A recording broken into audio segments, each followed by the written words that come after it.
Happy Wednesday, everybody. Hope you're having a good day today, and I hope you are having a good week. Um, this is going up late, number one, because I was exhausted.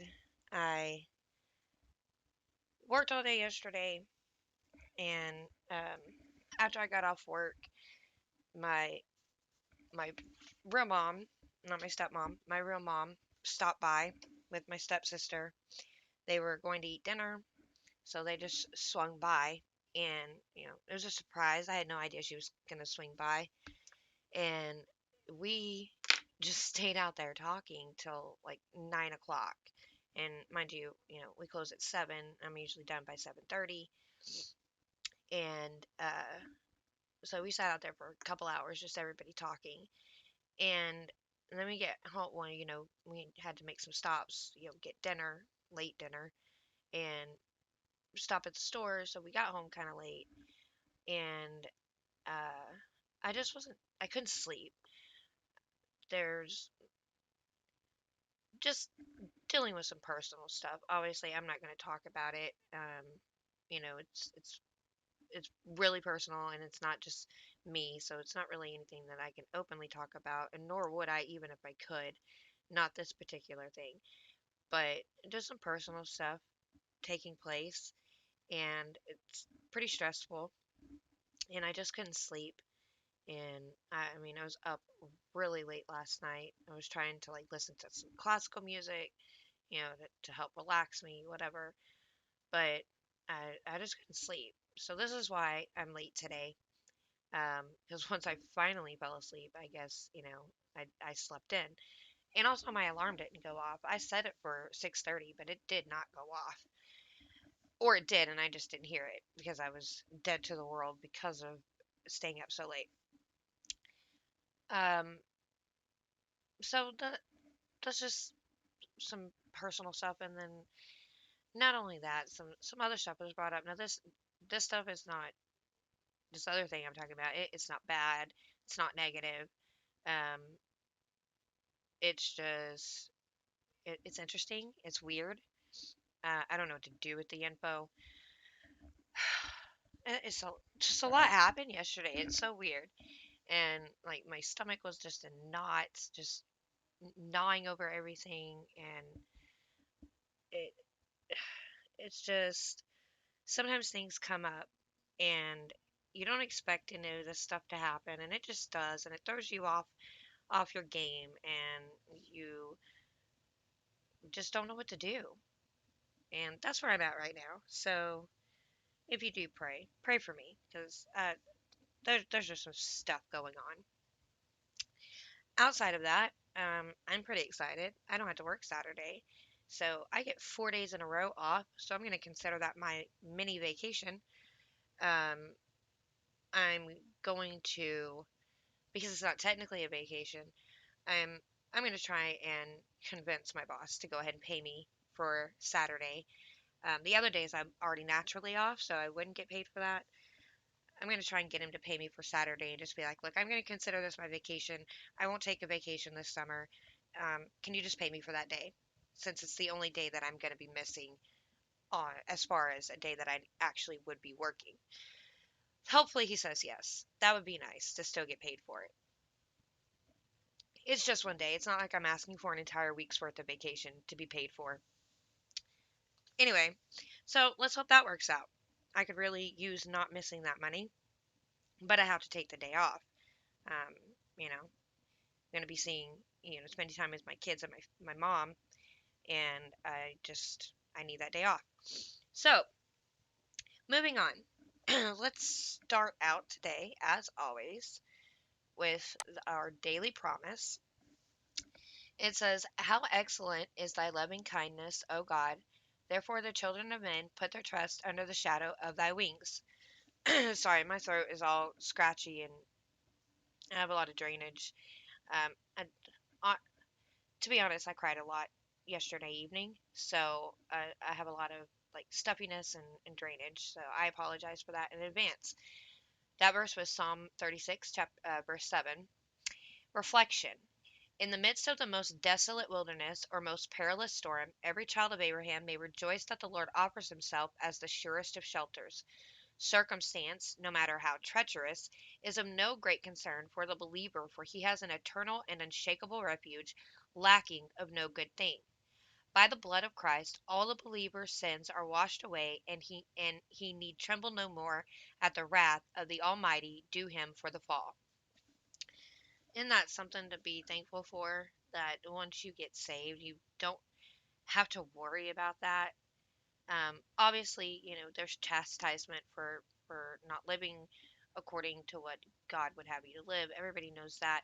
And then there's also circumstances that happen, and it's not for any reason other than just, maybe it's a test, you know, to build you stronger in your faith, whatever that may be. Because everything that happens that you would consider bad or um, like a depressing time or a hard time in your life, that's not always a punishment for doing something wrong. Sometimes those things are allowed to happen to make your faith stronger. Um, so you can't always assume that I must have done something wrong. But I think if you are paying attention, you would know if whatever you're going through, if a trial you're going through is because of disobedience or if it's just a test of faith. I think most people, most Christians can tell the difference. Um, you know, I I had a really good conversation last night with an old friend from school, and we were talking. I was just thinking, we've known each other for like 19, 20 years, and there's been times where we've had breaks in our friendship. Not that we were mad at each other or anything, just life gets in the way, and you lose touch for a little bit, and then you reconnect. And it has been a few years. Like, we've obviously here and there little messages on through social media, but as far as like actual conversations, it's been a few years. And just with everything that happened yesterday, um, he messaged me and he just asked me if I was okay. Now, I didn't say anything about anything on Facebook. I just said that, I was dealing with something and I just didn't know what to do about it. Um, and that, I was just in this space. It was a weird space last night. And um, I just didn't feel like typing. It takes too long. So we had a phone conversation. He called me. And do you know those friends that you have where you can go years without any communication, and then when you reconnect, you go back to like you've never missed a day of talking. It's just like old times. And that's how that was. And he's always been a really good friend. Um, he's always been there to listen, to let me rant, to give advice, just to talk and just be a friend. And I would say we were pretty close growing up. Um, we were really close. That's all I can say. He's always been a really good friend, and I absolutely love him. And I told him, that I've missed talking to him. And out of all the people that I still have communication with, that I went to school with, it's not daily. It's not even monthly. It's just you kind of check in on each other and just see how each other's doing. Maybe you tell them happy birthday, whatever. But it's never been that way with him. We've always been able to just stay friends and never lose that. And I think we have a lot that bonds us together. There's things that we have experienced that bonds us together for that, through maybe people we know, um, things like that. And I think it's just one of those friendships that I don't think I'll ever lose. And so I just want to say that if there are any friendships that you have that are like that, don't take them for granted. Even if you don't see them a lot, um, make time for them because you're going to want to keep them if they're a good friend. And don't take those types of friendships for granted, because there's not a lot of people in this world today that are willing to commit to a real uh, beneficial friendship that goes both ways. A lot of people are one-sided. So if you have a friendship that it goes both ways and you both benefit and enjoy talking to each other in each other's company, don't take it for granted. Just a little life advice there for friendships. Okay, I was watching a YouTube video. I don't know if anybody knows who Isaac Butterfield is. He's a comedian and he's on YouTube. He's Australian, super hilarious. And I was watching one of his videos this morning, and it was a little clip from his podcast. And somehow they got on the subject of iPhones and one of the like the factory where these iPhones are made, and they said something that I thought there's no way that's true. And then they showed a picture of it, and I'm like, is that freaking real? Seriously? So I looked it up, and I wanted to mention it. This article comes from express.co.uk, and it says inside secretive iPhone factory with safety nets to stop workers killing themselves. It says this is where your iPhones are made. A top secret and haunting Chinese factory which employs up to 50,000 people and has faced accusations that staff work to the point of collapse. This is by Ollie Smith. Now, this article is from 2016, but that's okay because this is just something new that I've heard, so I wanted to talk about it. It says the massive factory has long been kept under tight control from Apple and Pegatron Core, which run the complex, amid concerns of grueling work hours and alarming suicide rates among staff. Pegatron Core have 50,000 people assemble iPhones at its plant in Shanghai, which covers an area the size of 90 football fields. For the first time, Apple and Pegatron have opened the closely guarded factory doors to a Western journalist to put a stop to the damaging accusations. The rare access shows staff subjected to a military-style regiment, forced to undergo facial recognition, metal detectors, and daily roll calls just to go to work. The staff are made to wear pink jackets, blue hairnets, and plastic slippers with ID badges scanned on an iPad by a supervisor and passport-style check. A spokesperson explained that Pegatron and Apple adopted these procedures to keep assemblers from doing excessive overtime after years of accusations. The eerie dystopian factory includes bizarre inspirational posters on the wall by the assembly line with the staff under constant supervision. The factory also includes a safety net draped across the stairwell to prevent accidents or suicide attempts, which have dogged the closely guarded supply chain. Jenny Chan, a lecturer at Oxford's Kellogg College, said, the fact that they let a reporter in shows that they are responding to external pressure and trying to be more transparent. At least on the surface, they're trying to fix something. But they're still not telling us more about how they run the business, the whole labor system. A factory spokesman said the intense supervision means that no worker will end up working too many hours. However, China Labor Watch, a watchdog organization, said that 1,261 pay stubs from the Shanghai facility from September and October 2015 show evidence of excessive overtime. Also, workers at the factory revealed that they need to work overtime just to survive, with one employee claiming to earn just, is that 230 pounds a month after her shift? Is that a pound? Is that pounds? I don't know what currency that is. Um, let's see. That's pounds. So that would be $319.97 a month. Are you serious? $320 a month. Wow. For a second there, I thought it meant a week. $320 a month. That's ridiculous. This figure means that employees at the factory help make thousands of iPhones, one of which costs more than double their monthly wage. The glimpse into the secretive Chinese plant comes just a month after a 26-year-old worker died amid claims he worked 12 hours a day. Well, 12 hours a day, that's not excessive overtime. A lot of people work 12-hour shifts. But 12 hours a day, 5 or 6 days a week, and you only make $300 a month, that is excessive. It's not the hours I'm worried about, it's what they get paid to work that many hours. The Tian Fule was found dead in early February in a dormitory he shared with other workers at Pegatron. A verdict of sudden death was given in court, but no autopsy was carried out, and Mr. Fule's family have blamed his employer for his death. The Tian family were given £8,300 as a gesture from Pegatron, so £8,300 would be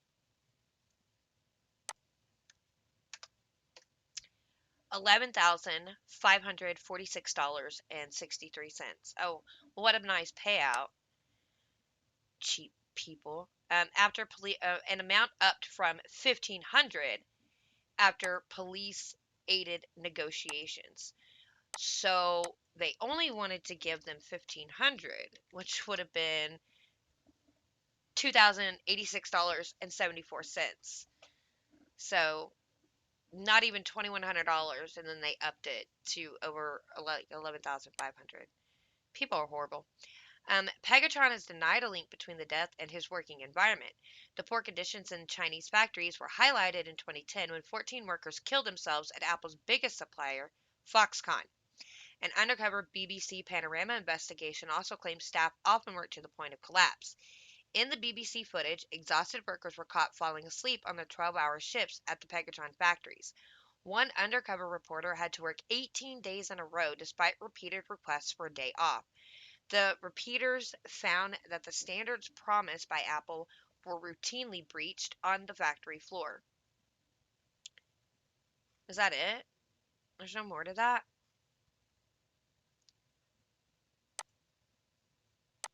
I would have liked to have seen more or pictures.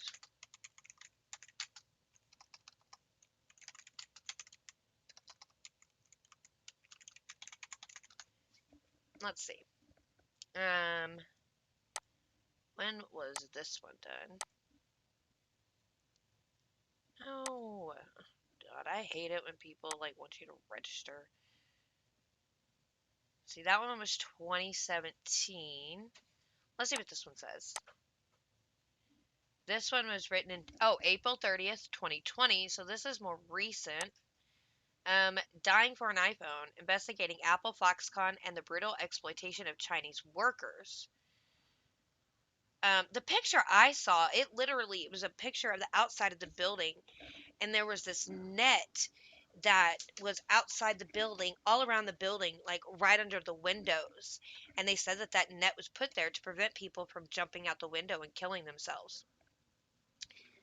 Um, let's see if they have any photos of it, if I can find it. Yeah, like this. If you're on audio, if you're a blind viewer, just go to YouTube or you can go Google it, and you can see that they have these safety nets up around outside the windows so they can't jump.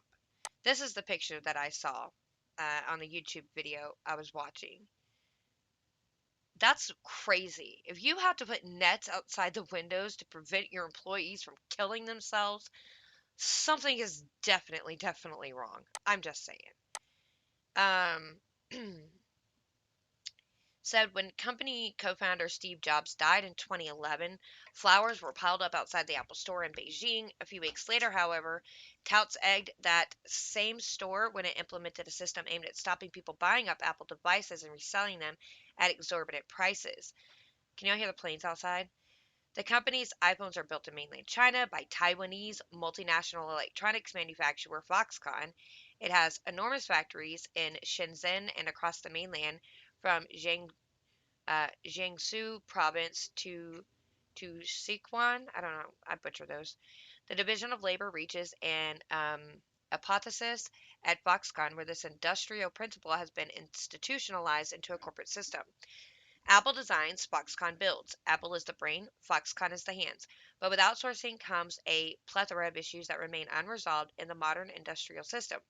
When Foxconn workers started committing suicide in 2010, it became clear that something was wrong.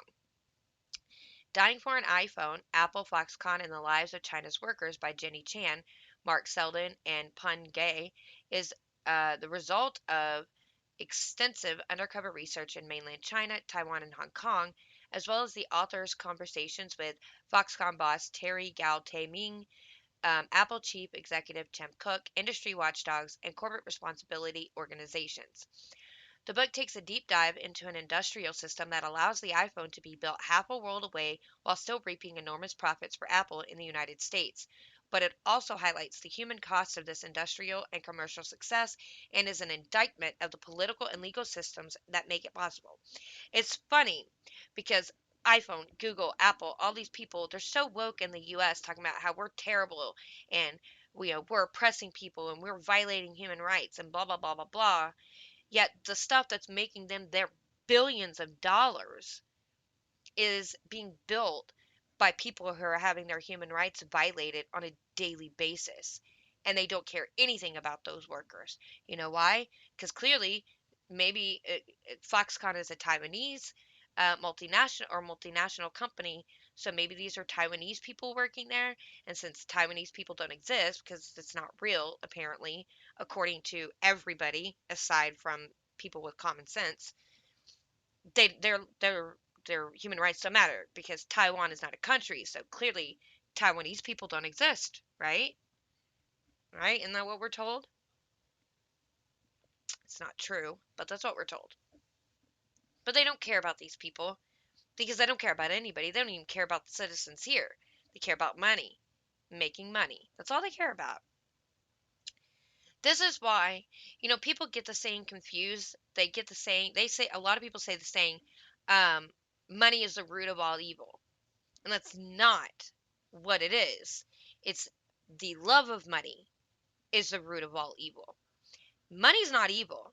And you can be a decent human being and do everything like you should. You can be a good Christian and you could be super rich and it not corrupt you because you don't love the money. You're being blessed with that kind of money because of what you're doing.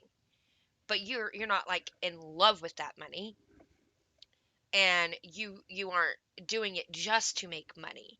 You're just reaping those benefits because you're doing what you feel God has sent you out to do. I know a pastor. He's been thoroughly blessed, with a nice home, nice cars, a decent, he makes decent money. He does not pay his taxes because he's an evangelist. He should be tax exempt, but he doesn't exempt himself. He pays his taxes. Um, he at his church they support all the widows there. They pay for their living, their food, their rent. Anybody whose husband has passed away, they support their widows, which, to my understanding, is what a church home is supposed to do for their members who have been their husbands have died. You take care of them. Um, he's just an all around good man, and he's been blessed with very a lot of financial stability. But when you start letting the love of money be the center of your world, it can corrupt you, and you become greedy, and you want more and more and more, and you don't care who you have to hurt or who's in your way. You're going to get them out of the way, and it doesn't matter what you have to do to obtain that dollar. You're going to do it. So don't make that mistake of thinking that just because someone has a lot of money, that it's that they obtained it because they're corrupt or they're violating somebody's rights. No, some people are just blessed with money because of the things that they do in life. But if you have a love for the money, that's where the problem's going to start. That's why Apple has a problem.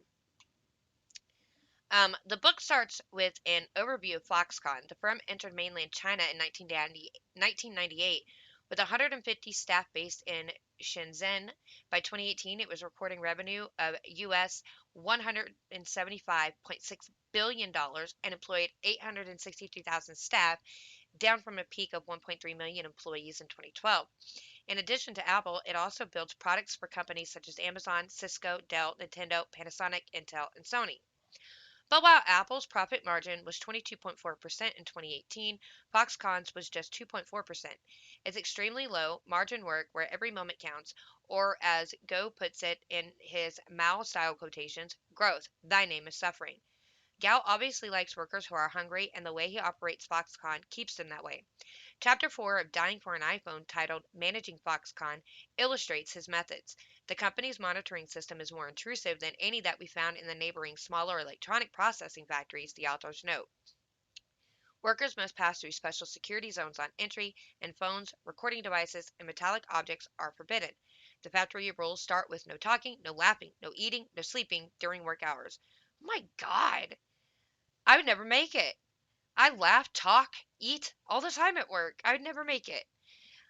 Penalties for breaking the rules include copying out passages of Gauss quotations and writing self criticisms to be read on the factory floor.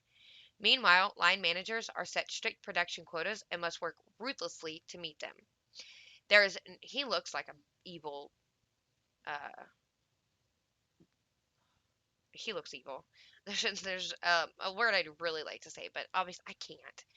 Um, there is no question that Foxconn pays more than its workers would earn in their rural villages.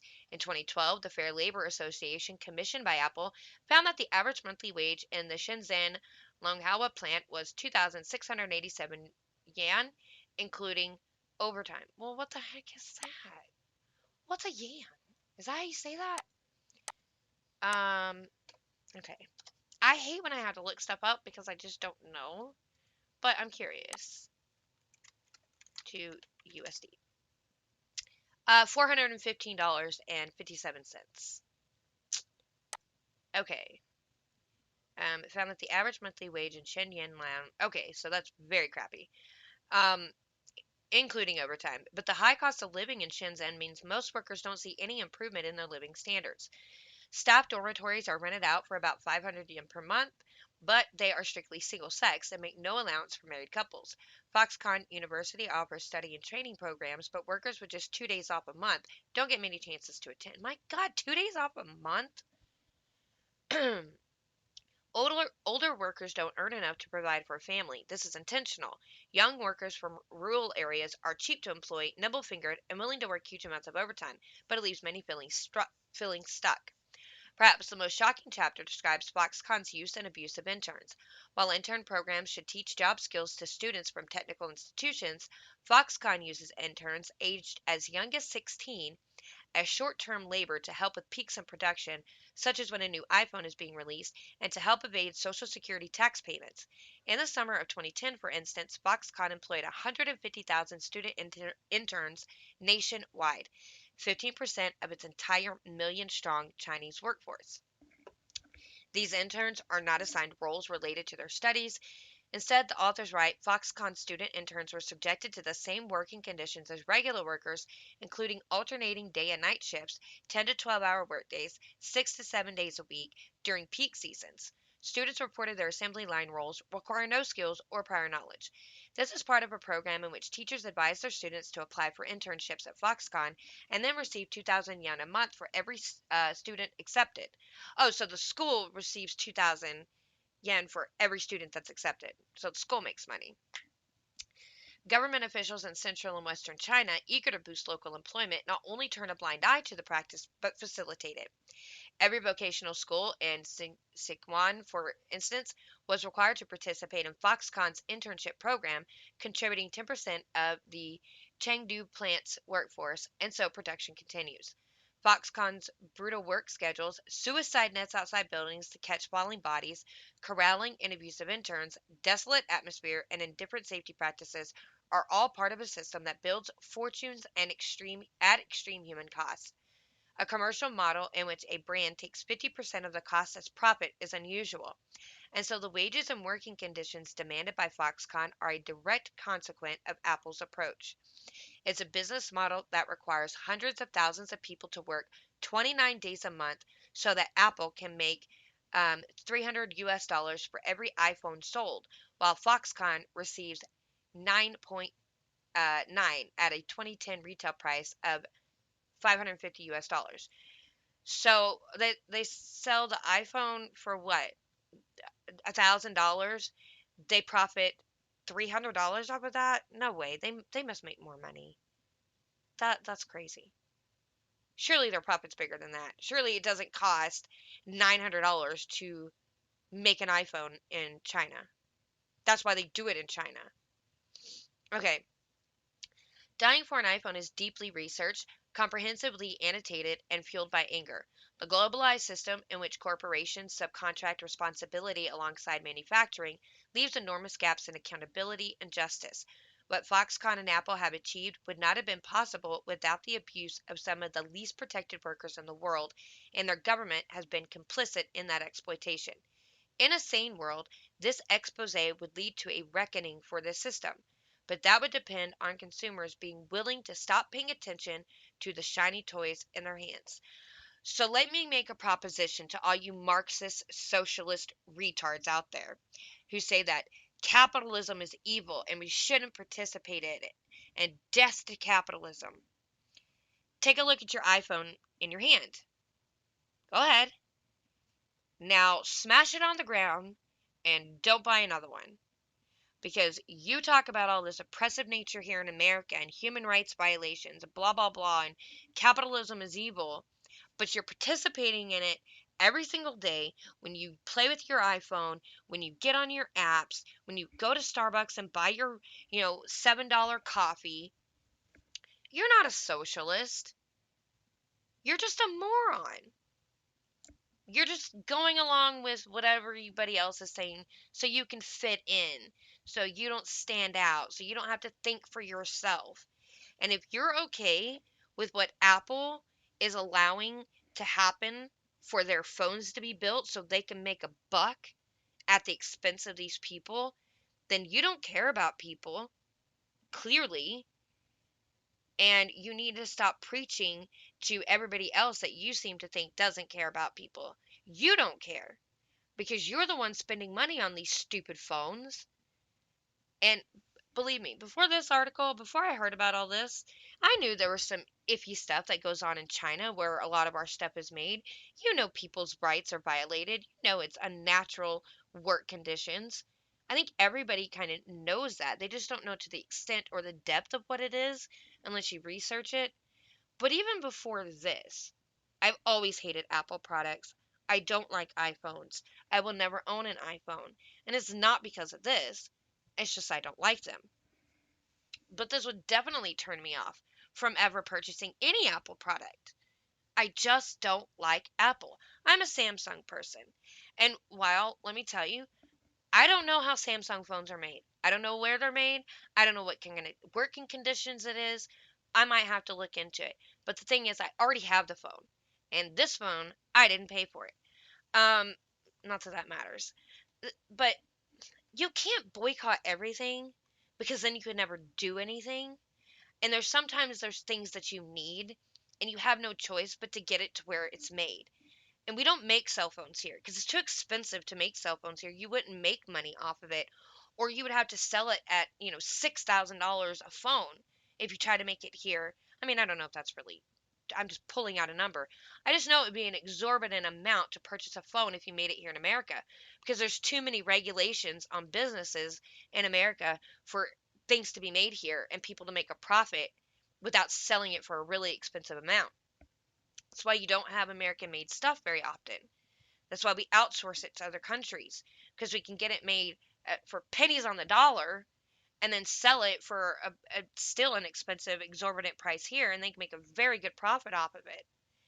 And you get a decently made product. These people make good products. But look at what they have to go through for you to have that iPhone in your hand. And you preach about stop violating human rights. This is oppressive. White people are evil and racist. Well, you're evil because you are contributing to these poor workers in China who would love to just die. Apparently, it's so bad they want to die. But rather than fix the working conditions, they just put up nets outside. And you jump and they come grabbing you and send you straight back to work. What is that? How could anybody be okay with that? Now, I'm not saying that we should be going over there and doing anything. China's not our concern outside of, them releasing COVID on the world. They're not our concern. We can't deal with countries outside of us until we fix the problems we have here. That's like when you have a family and like say you have issues going on in your immediate family, but someone outside your family needs help. You can't help those people outside your family until your family situation is corrected. It doesn't work like that.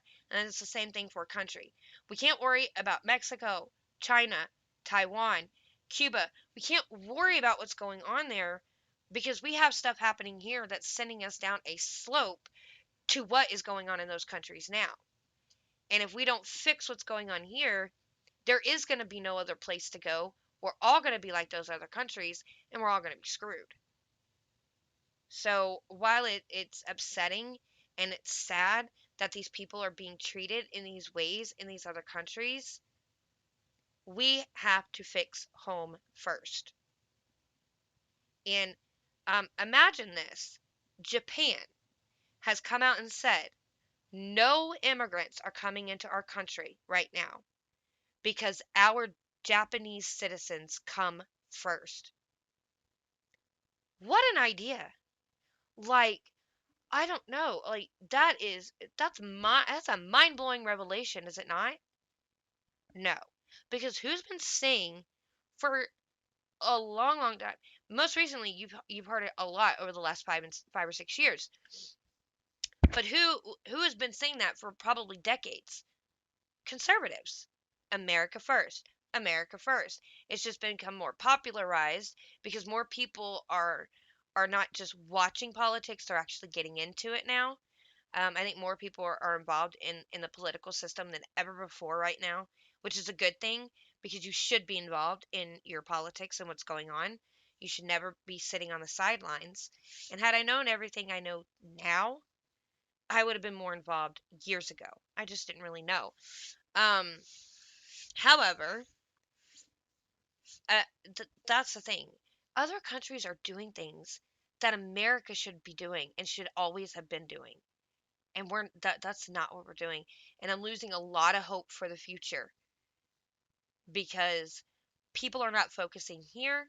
People are focusing on what's going on in Cuba.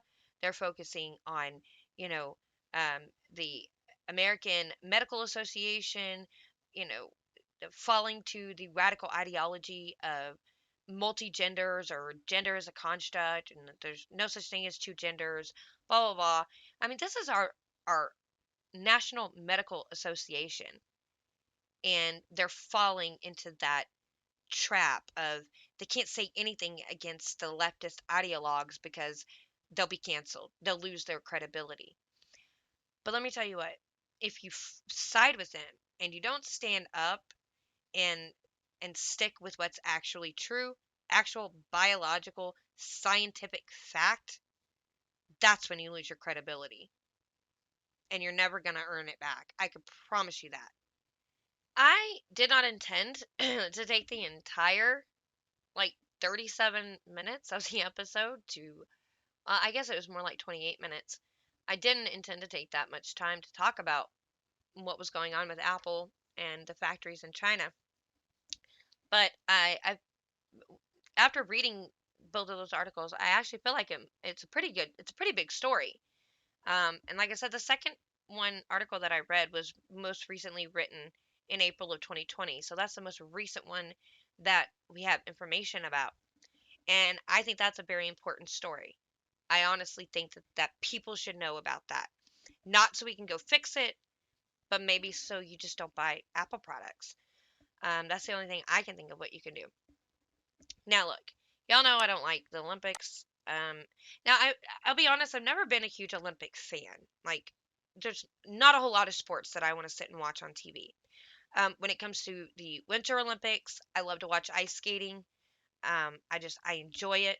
It's a lot of fun to watch. And then when it comes to the Summer Olympics, I enjoy gymnastics. Now, I took gymnastics for a year in school. I was horrible.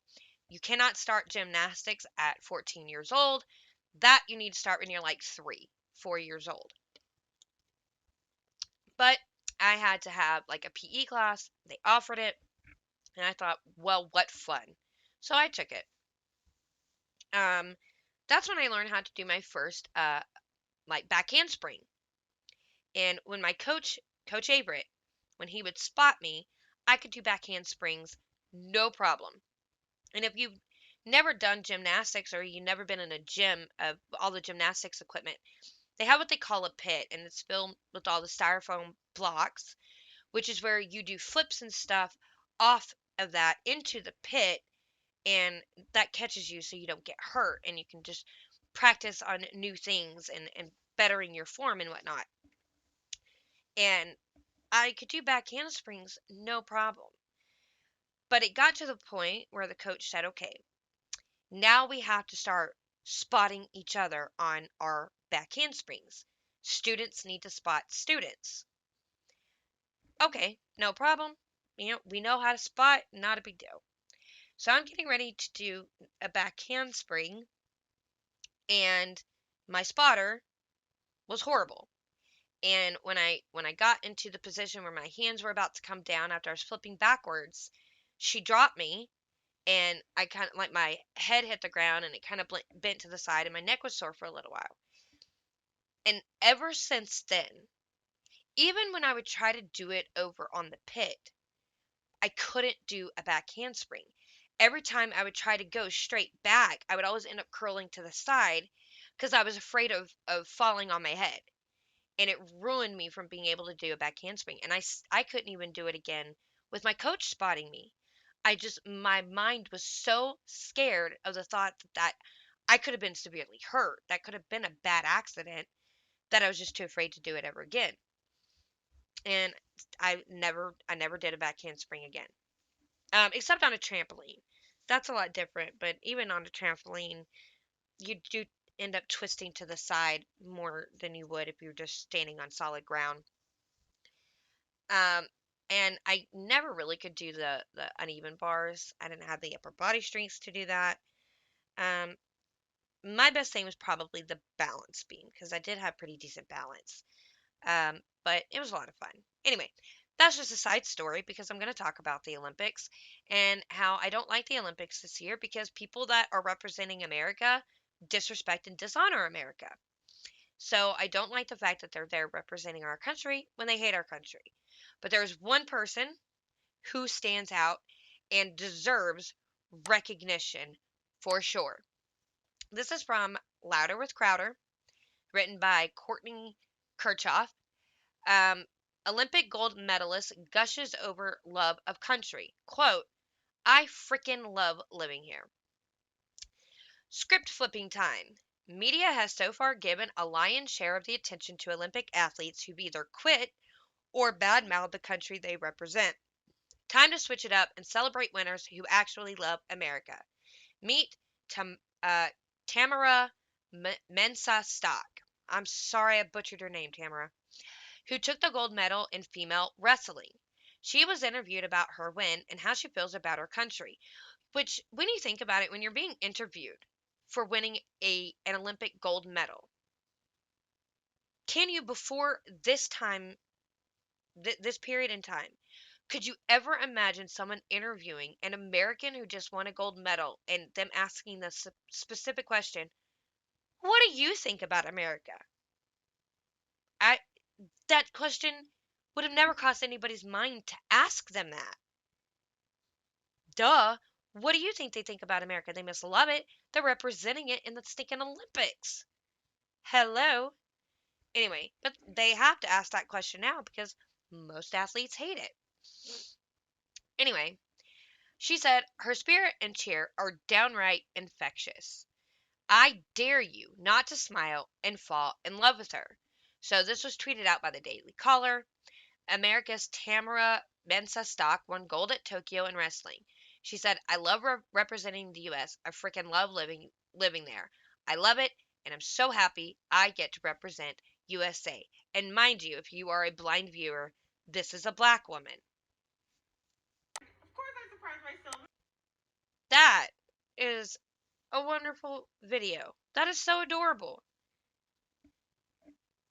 Can you imagine a black woman who's supposed to believe that she's oppressed and that white people hate her and are racist against her is sitting there, giddy as a little schoolgirl, excited that she got to represent the U.S.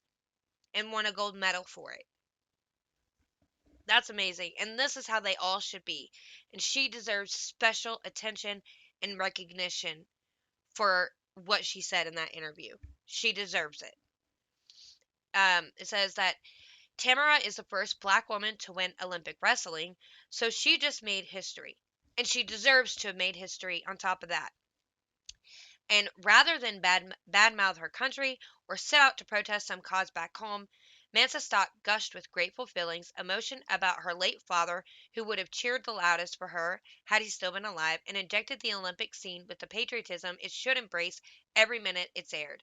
This is what Americans love, a winner who not only conquers in her field, but isn't afraid to show love for the nation she calls home, wrapping the flag around her shoulders, giving love to the country that loves her back. We got you, Tamara, and thanks for having us. Really good story. I just thought she deserved some special recognition. Um, I wish nothing but the best for her in the future, and she deserves all the success that she gets. Um, Another story I want to talk about. So, haven't talked a lot about AOC in a long time, mostly because I just can't stand her.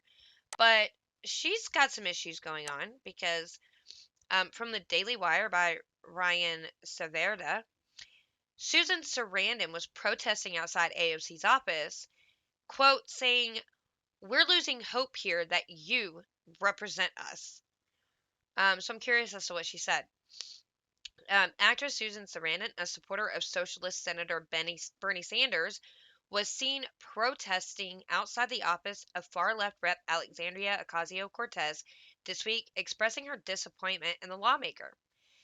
Quote, "I'm here to say to the squad, and especially AOC, who, did make a lot of promises, that we still have faith in you, and we'd like to see if you have a better plan that we've been able to see. Please share it," Sarandon said.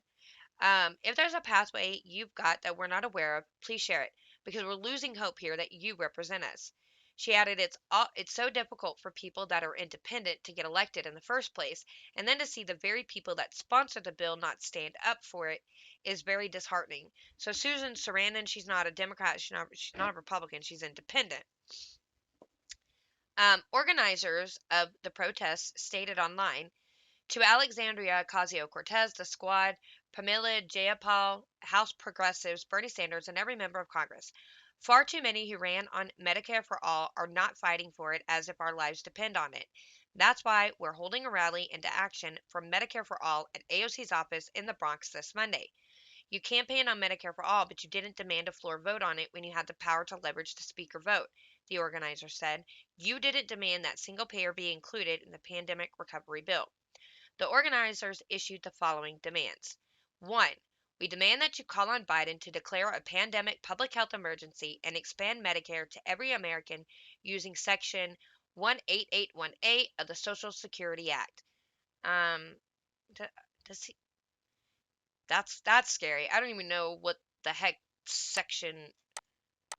I don't know what this is. Let's see what this is. Oh, darn it. I can't highlight it. Okay, let's see what this is. Because I have no idea. Um,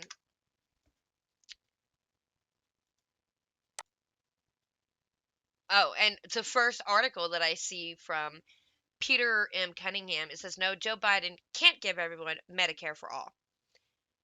With this apparently. So, Medicare coverage for individuals exposed to environmental health hazards, deeming of individuals as eligible for Medicare benefits for purposes of eligibility for benefits under this title, an individual determined under subsection C to be an environmental exposure affected individual described in subsection E2 shall be deemed to meet the conditions specified in section 226A.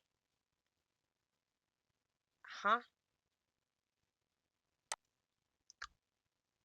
Okay. Oh. So that would be this section here. I don't know. Entitled to benefits under the program under Part A as of the date of such deeming and eligible to enroll in the program under Part B, beginning with the month in which such deeming occurs. I don't know what that is. However, this here says that Joe Biden can't do that. It says first things. Well, let's finish this one first. I don't want to get off. Their second demand is no. Hang on, because we're talking about that, so let's talk about it.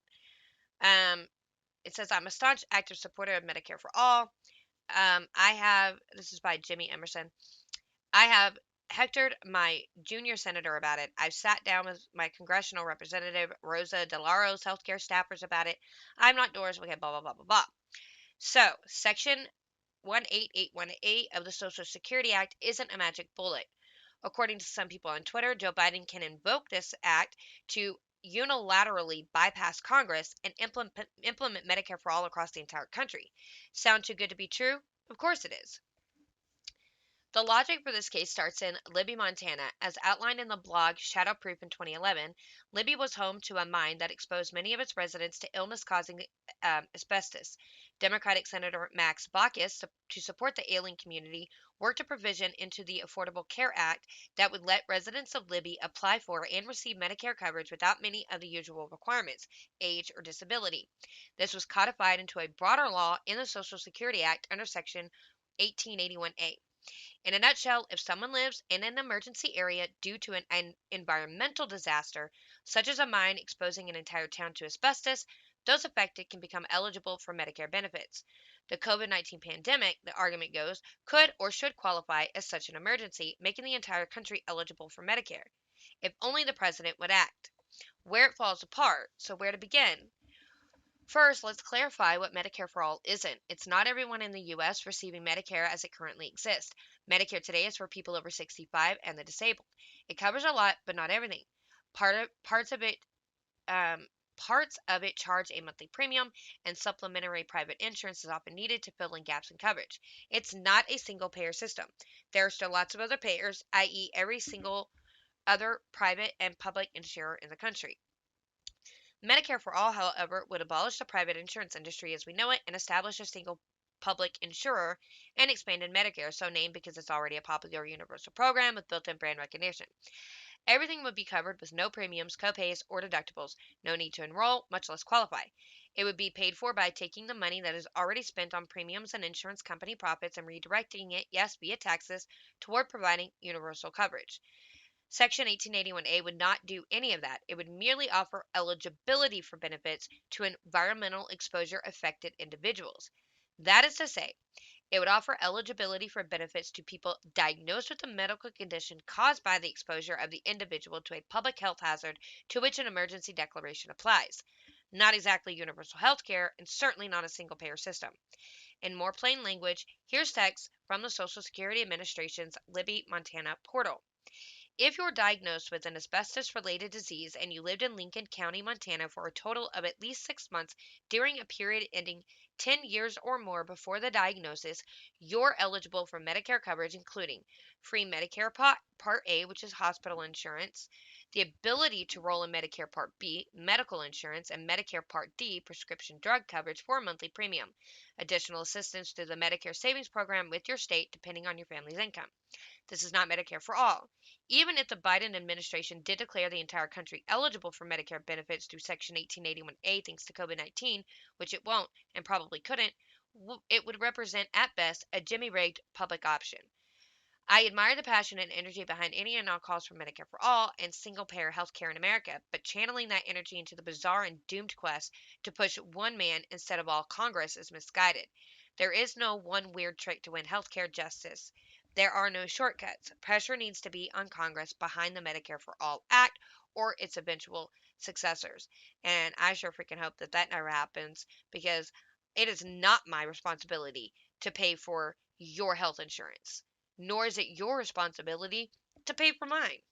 Sorry, it's just not.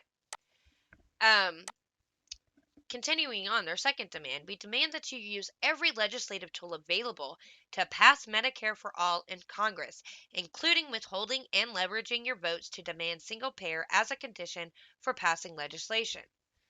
3, we demand that you use your huge social media followings, ability to get press, and celebrity to organize direct actions for Medicare for all. Organize and join rallies at the White House and Congress demanding that they give Medicare to all. 4, we demand that you meet with us, your own constituents, people affected by our horrific healthcare system, and Medicare for All movement organizers to plan and coordinate the above actions and a fearless new campaign for single payer. It's funny, I mean, I don't know who's all involved in this little protest, but if Susan Sarandon is saying that she is affected by the horrific healthcare system, she's a liar because she has a lot of money and she could easily pay for probably any healthcare issue that she has come up. Okay?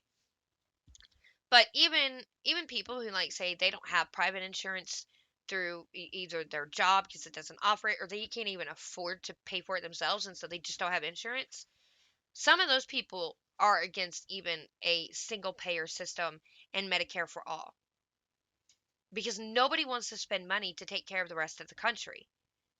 They just, and most people aren't going to be able to afford it. That's going to hijack taxes so high. People are not going to be able to afford to live. And it's only affecting it, the middle class people are just losing and losing and losing and losing. While the elites are just getting richer and getting more powerful and controlling more stuff. And it's gotten to a point that it's absolutely out of control.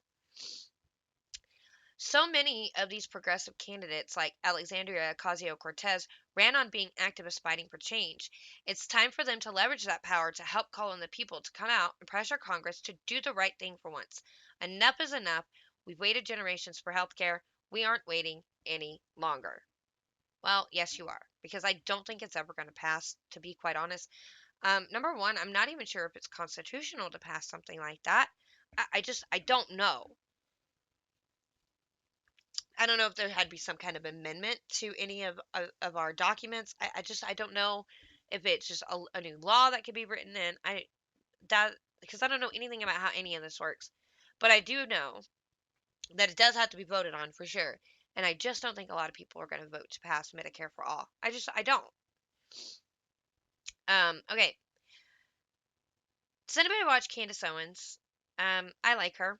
She's very smart, very talented. And I like a lot of what she says. And I came across this article on the Daily Wire that I wanted to read. It's just an opinion piece called "The Woke Deep State is No Laughing Matter," and of course she's right. And I just wanted to read about like what she has to say because she's very well spoken, and I enjoy listening to her because she knows exactly what she's talking about. And she used to be a Democrat and pretty liberal herself, so it's amazing how she found her way to the conservative side. Anyway, she says, I am a woman of color. I am a mom. I am a cisgender millennial who has been diagnosed with generalized anxiety disorder. If that sounds to you like perhaps a forward to Prince Harry and Meghan Markle's upcoming book, you would be wrong. Actually, you'll recall that was actually a direct statement from a video, the CIA recruitment video, somehow, for some reason, advertising that they were a cisgender mom.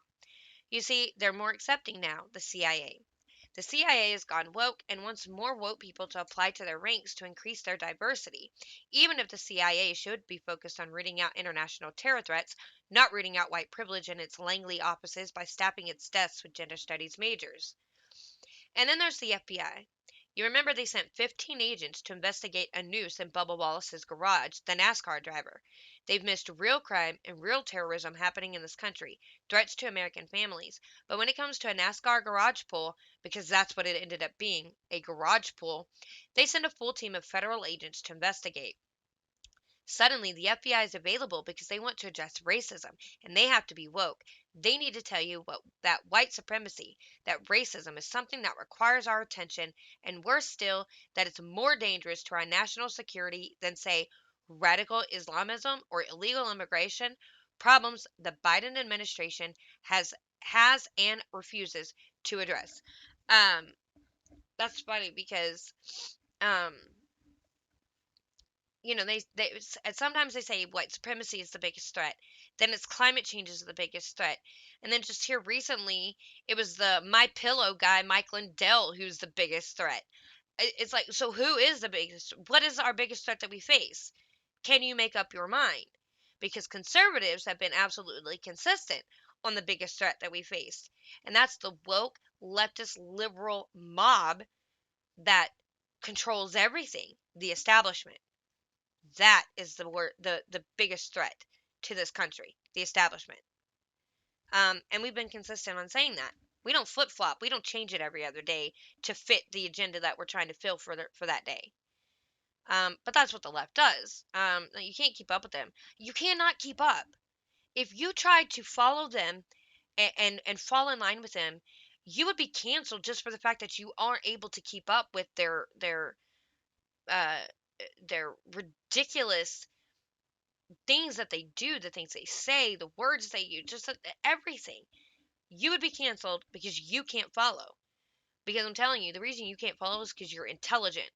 Only ignorant people would be able to follow any of that. Um, Intelligent people cannot grasp anything that's going on over there. Anyway, um, continue on. At first, the very notion of a woke deep state seemed funny. I'll admit I laughed at the CIA recruitment video. I laughed, albeit in frustration, at the Bubba Wallace situation. Yeah, sometimes you gotta laugh in order not to cry. But this is really no laughing matter. Uh, I think when people laugh about this kind of stuff, I don't think they're laughing because it's funny. I think it's a nervous laugh of, my God, there's no hope left for humanity. I think that's the kind of laugh we're having. The deep state's commitment to wokeness is spilling over from how it staffs its ranks to how it does its job. And make no mistake, if you're not among those who think correctly, you could find yourself in their crosshairs. It's a two-tiered system where conservatives are approached with suspicion and leftists are given liberal privilege. If you are among those who think correctly, you won't have to worry, even if your decisions result in the deaths of perhaps thousands of people. Excuse me.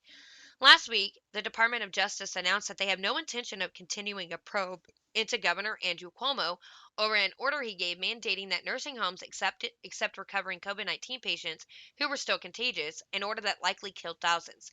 They've also dropped looking into Governor Gretchen Whitmer over in Michigan, saying that this is a topic they're just not interested in exploring.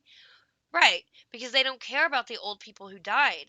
The, this society that they're trying to slip us into does not care about the old, the weak, the disabled. They would rather them just die than to have to take care of these people. That's what they would want.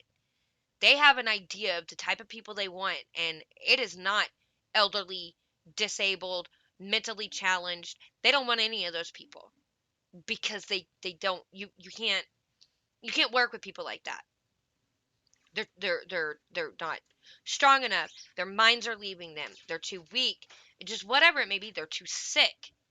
You can't use those people. So let's just kill them, get them out of the way, so we don't even have to worry about them.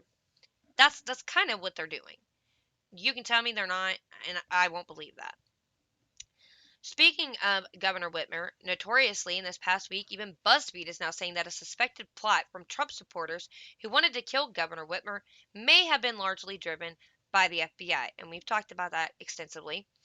On the other hand, and if BuzzFeed is saying that, there's an issue because BuzzFeed used to be the most stupid outlet for media, but something's happened to those people, and they've said some decent stuff as far as I know lately. Not all, but some. On the other hand, the Biden admin is desperate to find evidence that conservatives are plotting to overthrow the American government. Can I just say this? Let me just say this. If you hear conservatives talking about tearing down our government and rebuilding, um, let's see. I think it's in the Declaration. If I could type Declaration of Independence, tearing down, and I can't type today. Okay, there is a sign. There is a part in the Declaration of Independence, and I know this is like mind blowing, controversial stuff, but it's in our founding documents. Um, the Declaration of Independence does say that the citizens have the right to overthrow a tyrannical government. They do. We do. Okay? This is what the Revolutionary War was about when we won our independence from Britain. And we could do the same thing here if the government becomes tyrannical, which they are. And they've extended their tyranny and government powers out to big tech and the CDC, who, for some reason, the CDC is now in control of immigration at the border. and says that ICE and Border Patrol agents have the authority to expel immigrants who test positive for COVID, and that CDC has the authority to do this because it's a public health situation. But the CDC does not have that authority. They just took that authority. Just like apparently the CDC took the authority over the eviction moratorium. Like somehow they have some kind of right to decide if people have to pay rent or not and that they can't be evicted. They're not a government entity. They don't have any authority. But this is what's happening. That's that's bad. So this is when this steps in. It says the Declaration of Independence says that we not only have the right, but we also have the duty to alter or abolish any government that does not secure our unalienable rights, including life, liberty, and the pursuit of happiness. Given that the U.S. was formed by settlers who threw off British government rule, there is also an historic precedent for overthrowing the government. Okay? Apparently, this is a series that is going on that clearly YouTube has removed.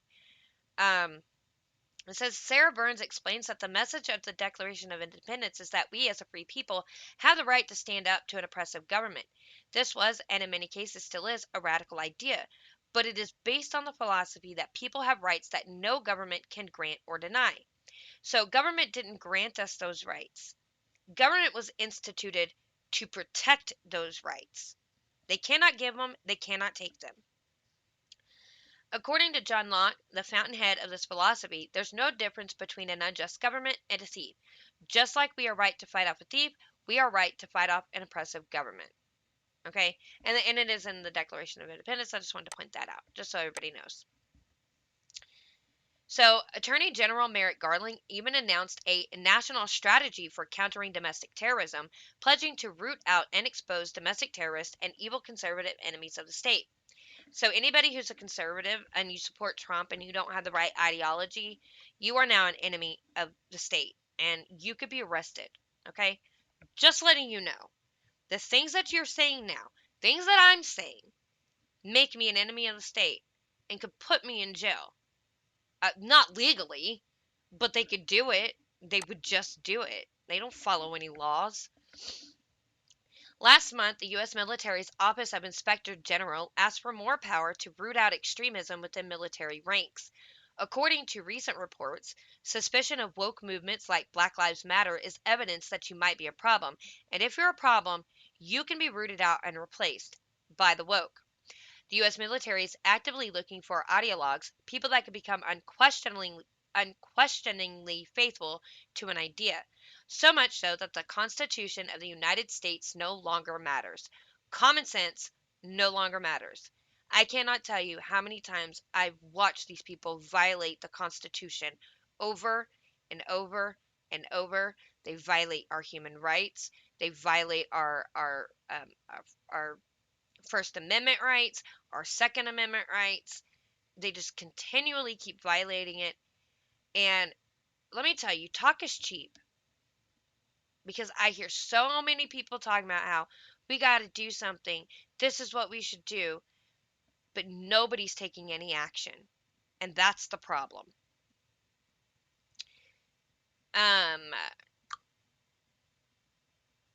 That is what being woke actually means. It's a radical approach to thinking, morality, ethics, even basic biology. Everything can be suspended because the woke believe in a greater idea. Like men can be women and we need people transitioning while in the military. It doesn't matter if those ideas are true, only that people who believe in them are committed. This is a recipe for disaster, a recipe for atrocity. It's setting the stage for the kind of society where horrible atrocities against humanity can take place. It's setting the stage for the kind of society where freedom of speech and freedom of thought are non existent and ideas are policed by ideologues, like the kind being welcomed into the federal government's enforcement arms. An ideological purge is happening in America today at every single layer of our government, and it is time for all of us to stop laughing and start paying attention. Absolutely. She's totally right. And let me tell you, um, this is I don't know what else to say other than people just need to start doing something. This is the time to start. And look, we are slipping into such a dystopian world where nobody has any freedoms or rights. And it almost, Ben Shapiro said that it seems like the more fearful you can make a person, the more easily they're going to hand over control and power to the government to dictate their lives for them. And that is what I see happening. And there's nothing to be afraid of. There is no reason to be afraid. People just need to stop being afraid. You cannot trust the. You say you're afraid of COVID. You're 30 years old. You're completely healthy. No health issues at all. You eat healthy. You exercise. Whatever. You're fit. You're not overweight. But you're so deathly scared of COVID because your political leaders and masters are telling you to be deathly afraid. But if you just open up your eyes, wipe the scales off of your eyes, and watch these people, they say one thing to you to scare you, but they do the complete opposite because they know there's no reason to be afraid. And I don't know if it's because they think we're too dumb to know that they're lying or too scared to stand up to their lies. And I think it's a little bit of both because I think that the millennial generation, which I'm so embarrassed to say that I am a millennial, and I do I'm what you call a transgeneration. I would more so say I identify as either maybe Gen X or Gen Z. I am not a millennial, so I'm transgeneration. Do not be a bigot. You will identify as I identify. I'm just kidding. Anyway, I'm embarrassed to be a part of the millennial generation. However, I was fortunate enough to be raised in a home that, I was taught to think, well, number one, it was a Christian home, so it's a lot different to be raised in a home that, where you have Christian parents and didn't always go to church, and that happens, but that didn't matter because that belief system never changed. That was always there and consistent. So to be raised in a home like that, you're more grounded. And I was just raised. I was. If you look at like my extended family, we can be a stubborn people. On my dad's side, we can be stubborn. I can be stubborn. I have aunts, cousins. We're stubborn people. My brother, my sister. That's just what we are. Okay, I accept it. I try not to be, but it happens. So we're also a very outspoken family on my dad's side. We don't typically have filters. Now, I think I have a little more of a filter than some of my other family members, um, because they'll say whatever. And sometimes if you're like, there's been a time, I was not there, but I have heard the story, and it was an embarrassing moment, and I'm not going to tell you who was involved. I'm just saying that when I heard the story, the people that were with them were very embarrassed. Anyway, I was just born to, raised to think for myself, and to stay grounded in your beliefs, stand up for what you believe in, and you know, just because I guess it's genetic to be so outspoken and strong-willed. I wouldn't always say it's stubborn. I would say it's more strong-willed. Um, and I was fortunate to be raised in a family like that. But most millennials were not raised like that, and that's the problem. Is we raised a retarded generation. They have lived in a time where they have never had, and even Gen Zers, most especially, but millennials and the younger millennials, I would say, and Gen Zers, they've never lived in a time that was difficult. They've always had it good. even in a poor family, they still have it better, 30 times better than the poorest people in the world. So by most standards, you're not poor, even if you think you're poor. But we've raised a dumb generation. Millennials are dumb. They don't know how to think for themselves, and eh, I don't know when it started to be like indoctrination in the school system, because boomers, they were more patriotic, they were more conservative. So I'm not sure if that kind of stuff. I do know when Reagan was in office, there were things that the government was trying to do behind parents' backs with minors. So I know that in the 80s that this kind of stuff was taking place. So maybe that's around the time, the mid to late 80s is when this stuff started really taking off. I think it's always existed, but I think that's when it really started taking off. And so by the time you have children that are born in the 80s going to school all through the 90s and the early 2000s, um, that stuff was really kicked off already. And fortunately, I grew up in Texas, and my school system, it wasn't horrible. I, of course, we were taught about like the Big Bang Theory, not creation. We were taught about evolution, not creation. But obviously, I knew none of that was true. At least in my beliefs, that's not true. Um, but they didn't force these things down our throats and make us believe like the left. That they didn't do that kind of stuff. Now, I have learned since then that there were things that I was not taught in school that I probably should have been taught, but for whatever reason they chose not to teach us it. And you just never know. But I've taught before about like the sexual education system in my high school, which you had to in seventh grade. They did a sex ed class. I wasn't allowed to go. I sat out in the hall. I was the only student that had to sit out in the hall and do alternative assignments.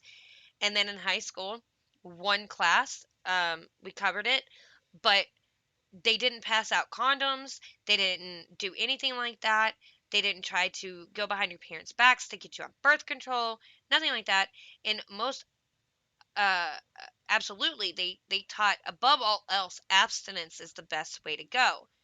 But if you're going to have sex, be safe. Get tested. Use protection. But we're letting you know that your best option is just to be abstinent. And they did teach abstinence until marriage, but they said at the very least abstinence until adulthood. And that's how I was taught in school. And so I don't understand how most of the people in my generation grew up to be such dumb morons. I don't understand, because they were raised. I guess maybe because I don't know what it's like to live in a Democrat-run state, so I don't know what it's like to go to a school that's run by a bunch of leftist morons. Um, but this is the time to start standing up and doing something. Quit saying it and actually do. And there's lots of ways that we can do it. And most importantly is just getting in touch with your local leaders and our federal leaders, our representatives, our senators, and telling them something needs to be done. People need to come together and start taking action in our governments. And we need to let them know that if you don't do something, if y'all can't do something to get this kind of junk to stop and quit allowing these entities and institutions to violate and break the law, and you can't fix it, we'll find someone who can, and you'll be out. That's what we need to start doing. Threatening to replace them. And then, even still, we should probably still replace a lot of them. Because a lot of our Republican representatives for us, they're rhinos. Which, by the way, I feel like such a moron, because I just realized that rhino was just,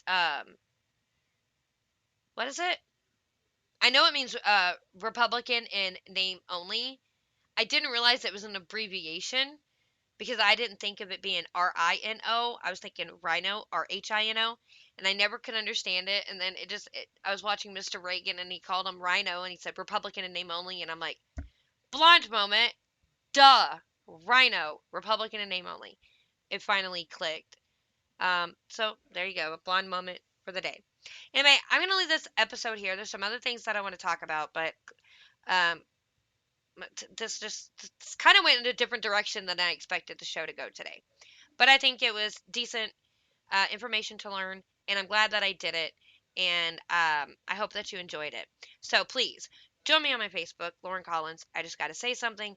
You can email me, gotta say something 21 at gmail.com. I have a subreddit community, r/slash just gotta say something. If you are a blind viewer, you can find me on Anchor, Spotify, Pandora, Google, Stitcher. Please go and subscribe to the podcast. You can leave me a comment. You can leave me a review. That would be great. And if you're watching on YouTube, please like and share this video. Leave me a comment and I will get back to you. And also, please subscribe to the channel. Hit the notification bell so you can see every time I upload.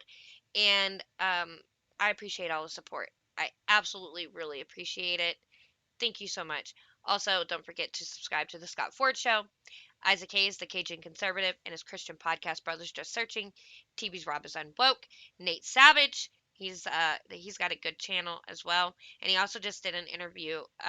Scott Ford just did an interview with Nate Savage. You should go check that out. I think that's up on Facebook. I don't think it's up on YouTube yet. Um, I don't know if he was able to get it up yet. And also check out the Armed Lutheran. Anyway, have a good rest of your day. I hope you enjoy it. Please keep me in your prayers with the personal stuff that I'm dealing with. I would greatly appreciate it. Thank you and God bless.